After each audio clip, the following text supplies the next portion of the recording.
Hey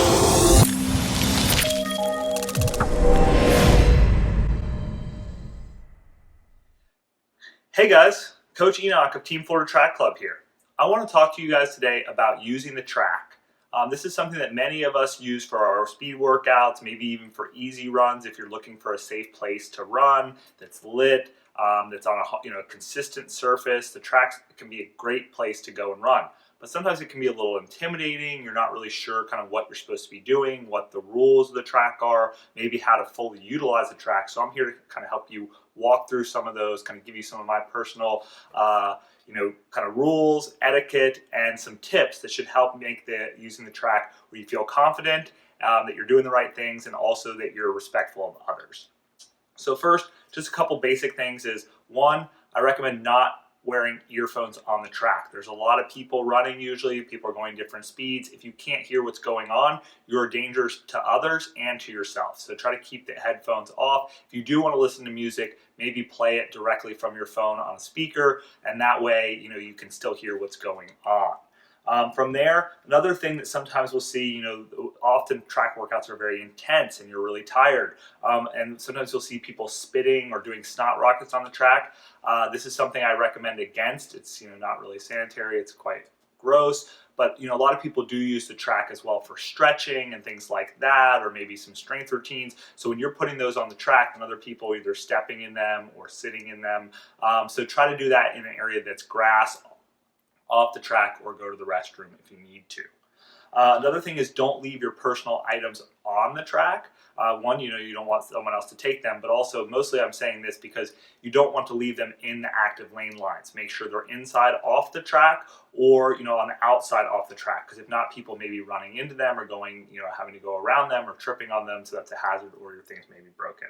Another thing, no standing on the track or stopping. When you're in the middle of a workout or you're running, be very mindful if you're coming to a stop that you look both ways. You go off to the inside looking this way, or you make your way to the outside looking behind you. You want to make sure that you're not just stopping or starting a workout just standing there blocking traffic. That's going to be a danger to yourself and others. Another thing is, all tracks are counterclockwise. So you're taking left-hand turns. That's the way that traffic flows on the track. Sometimes, that can, if you use the track often, that can be, kind of get old after a while. It's not always great for, your body that you're just taking left-hand turns. So sometimes runners will work in running clockwise, making right-hand turns to kind of counteract that. If you're doing that, you need to be very mindful of other runners and realize that those runners that are going counterclockwise the right way have preference. Always leave the inside lanes open for this, so that way if others want to do that or doing a speed workout, you're not blocking that. And then be mindful of traffic going both ways. We don't want head-on collisions there. Another thing, if you're not doing a workout for time or pace, you're just out there doing an easy run, maybe you're not concerned about your exact paces, try to keep those inside lanes open as well. That way traffic's flowing from there. And then something I kind of already touched on, but make sure you look both ways before crossing lanes of the track, because sometimes people are going the opposite direction. So, look both ways, look in the lanes, and be careful and mindful when you are crossing the track. Another question that, people often have is measurements, like what is the distance of the track? How do I fully utilize that? The track is 400 meters per round. That's just under a quarter of a mile. You have to do actually a little more than 4 laps to get a mile, but it's only about 9 meters more, so it's short. Most tracks have a measurement right behind the 400 meter mark where you can start. If you're doing a mile, you do that first extra 9 meters on the first lap, and then after that it's just 3 standard laps to make 1 mile. A lot of people, these days especially, we have GPS watches, and I'll often see people, they'll message me and they'll be like, oh, I just ran a 5K PR on the track. And you'll look and you'll see that they only ran, 11 and a half laps, but really, to run a 5K on the track, you have to run 12 and a half laps.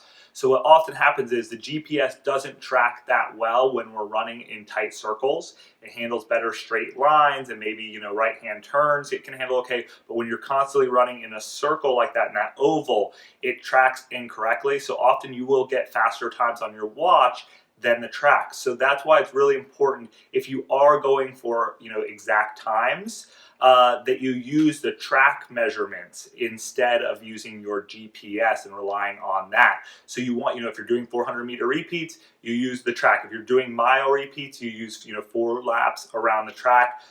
You want to make sure that you're using that as opposed to your GPS if you are looking for those accurate measurements. And that's one of the benefits of being on the track, is you can get a very accurate idea of where you're at if you use those measurements correctly.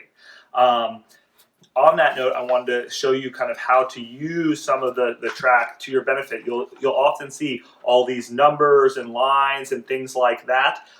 What those are for is, if you're trying to use some of the different lanes, maybe there's a lot of people that are faster running in the inside lanes, what you can use is for 400-meter repeats, usually at the main starting line, you'll see these lines right before, so if you go lane 1, you would run on the inside lane for 400 meters. Lane 2, since you're running a wider curve, you could go up to the number and you start from that line right behind the number. It should say 400 right there.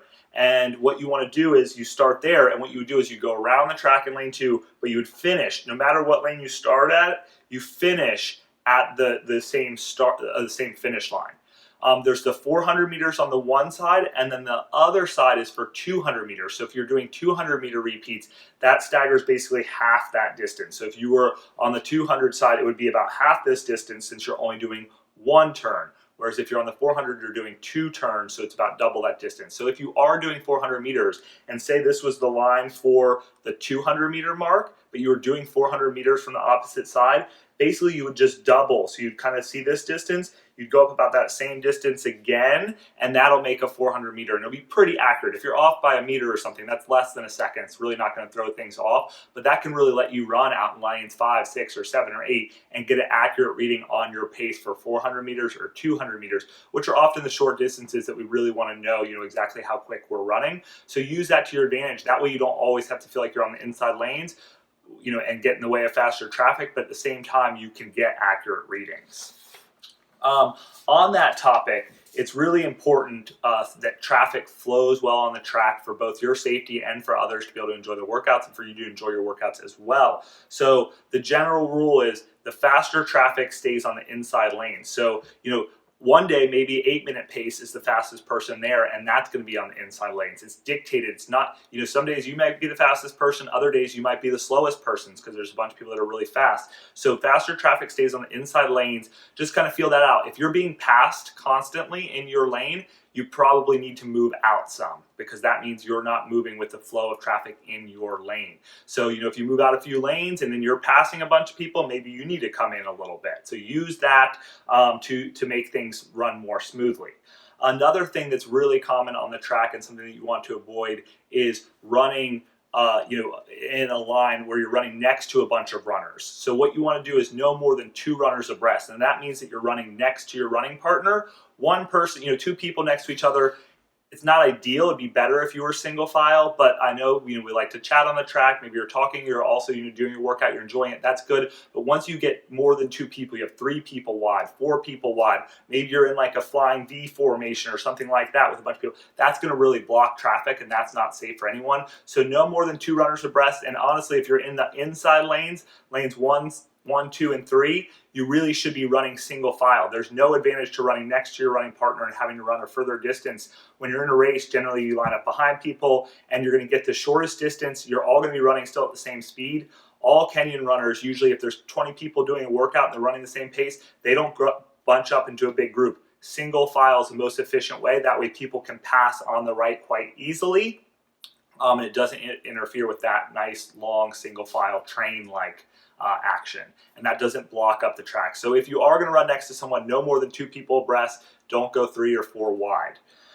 From there, let's start to kind of talk about respecting others on the track. One thing to keep in mind is, maybe the rules of the track, but often other people have no clue. Often I'll see runners trying to educate other runners while running by them, often at faster speeds. That's not really a way to help with that. You can kindly say, oh, just, heads up that it's faster traffic, to the inside or something like that. But generally realize that a lot of people don't understand, so you're kind of responsible for your safety and knowing the rules. But try not to be rude to others just because they don't know those rules. You can kindly say something like, on your left if you're passing them on their left, or you can say on your right, so you're giving them a heads up. But when you do that, often be prepared that sometimes they'll move then. So you can just say kind of clear, lane 1 or behind or something like that, or just that at least lets them know. But you have to be ready for people to sometimes move over or get in your way. So just be aware of that. Remember that any things that kind of break up your workout or make it harder aren't necessarily a bad thing, because often in races you're going to be passing slower runners, or maybe you start further back in the corral and you have to go around people or figure that out. So if you embrace that sometimes things aren't perfect, that will make it easier, and you can find the positive in something sometimes that's pretty frustrating. So I hope you enjoyed this video. I hope you learned some things. If you have any questions, feel free to post them below. I'll try to answer them in this YouTube video. And happy running on the track.